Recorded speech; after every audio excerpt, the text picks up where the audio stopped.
Break બાદ હવે આગળ વાત કરીએ તો ડાંગ જિલ્લામાં 84 ઇંચ વરસાદ વરસતા મુખ્ય ડેમોમાં નોંધાઈ પાણીની સારી આવક। ડાંગ જિલ્લામાં 84 ઇંચ વરસાદ વરસતા મુખ્ય ડેમોમાં નોંધાઈ પાણીની સારી આવક। ડાંગ જિલ્લામાં 84 ઇંચ વરસાદને પગલે મુખ્ય ડેમોમાં પાણીની સારી આવક નોંધાઈ છે। ચોમાસાની સિઝન શરૂ થઈ ગઈ તે અગાઉ ડાંગના ઘણા ડેમો ખાલીખમ થઈ ગયા હતા। જોકે ચોમાસું જેમ જેમ આગળ વધતું ગયું તેમ તેમ સ્થિતિ બદલાઈ ગઈ છે। જિલ્લામાં અત્યાર સુધીમાં સરેરાશ 84 ઇંચ વરસાદ થયો છે।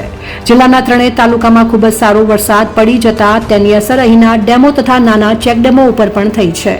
આવા નજીકનો ભીસિયાર ડેમ ભરાઈ ગયો છે। આ ઉપરાંત ધવલી દોડનો ચેક ડેમ છલકાઈ ગયો છે, જ્યારે બોરખલનો ડેમ ઉપરાંત સુવીર તાલુકાના ડેમો પણ ભરાઈ ગયા છે।